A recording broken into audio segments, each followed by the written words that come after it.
Hey everyone, and welcome to The Explainer. I'm absolutely thrilled you're here today because we're tackling something I know pretty much all of us have wrestled with at some point. We're looking at a truly brilliant strategy for building sustainable wealth. And to do it, we're going to follow the journey of a super relatable protagonist, a simple stickman. You know the drill. Every single time he tries to get his finances in order and actually save, he just ends up staring at an empty wallet, feeling completely broke and honestly totally miserable. It's that heavy gray feeling of deprivation. Okay, let's dive into this and see how he finally broke the cycle. So, is it actually possible to save money without feeling poor? I mean, our stickman is deeply frustrated. In his mind, saving money just equals a life of no. No coffee, no eating out, no hanging with friends, basically no fun whatsoever. It feels way more like a punishment than building a better future, right? Dreading a life completely devoid of joy just to watch a number slowly tick up in a bank account, that is a massive psychological barrier. But what if that assumption is just completely wrong? Which brings us to phase 1, the extreme cutback trap. Right, let's look at his first deeply flawed attempt. He starts out with great intentions. He tracks every single coin, realizes his daily habits are draining him dry, and then he goes totally scorched earth, the extreme deprivation diet. No snacks, no movies, no takeout. He literally cancels every single subscription and cooks the absolute plainest meals imaginable.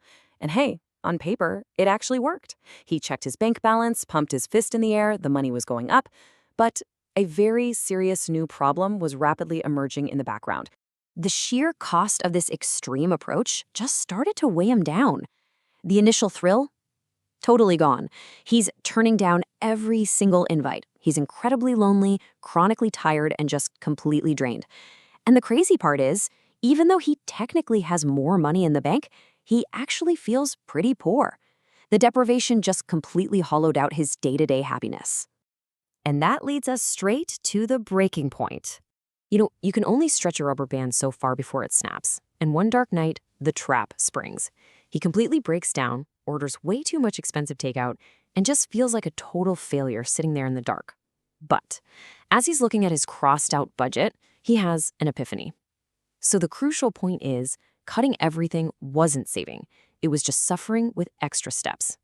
He realizes, right then and there, he needs a totally new system, one that actually works with his life. Enter phase 2, intentional spending. This is where the whole mindset pivots. He stops asking the miserable question of what can I cut and starts asking what actually matters. And this brilliantly illustrates the difference. He splits his life into two buckets. On one side, the intentional joys, keeping the one streaming service he loves, a weekly nice meal out. On the other side, the dead weight he barely even notices, unused subscriptions, mindless daily leaks. He actively cancels the clutter, but proudly protects what brings him joy. So what exactly is intentional spending? Well, it's spending on purpose, not out of habit. It's actively prioritizing the things that add real value to your life. True saving isn't a punishment, and it's definitely not a suffering contest. It's an active choice about your values. It means you're in the driver's seat now, directing your money toward your actual priorities. All right, let's break down the sustainable wealth system. Armed with this new mindset, he puts a highly effective 4-step strategy into place. Step 1, track expenses to find the hidden leaks. Step 2, cut only the unnoticeable stuff. Step 3, automate savings. And Step 4, keep a designated fund. Honestly, these 4 balanced steps completely rescued him from burnout. Now, the sheer brilliance here is in Step 3. Automatic transfers mean saving happens quietly in the background. Absolutely no willpower needed. You don't have to agonize over it every month or rely on discipline at the end of a tiring day. The money just moves. Your piggy bank grows quietly and efficiently, and you just get to go about living your life.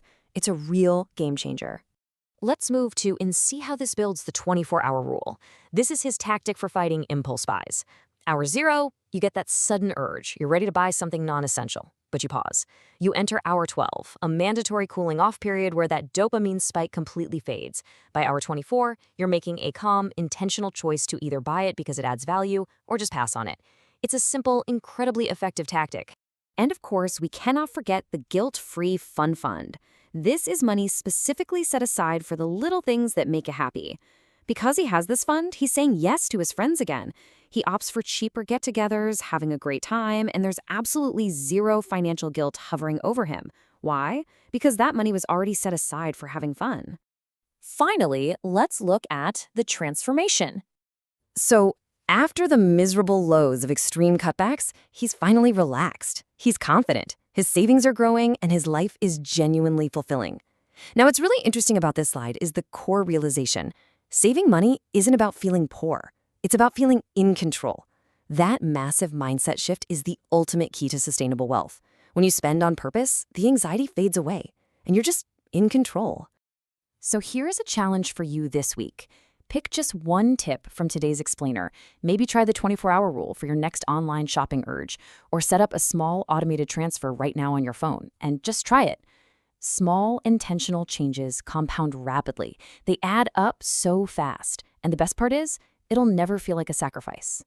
I'll leave you with this final thought. What actually adds value to your life, and what are you finally ready to cut?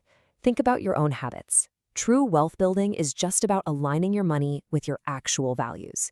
Thanks so much for hanging out with me for this explainer. Go tackle that challenge, and I'll catch you next time.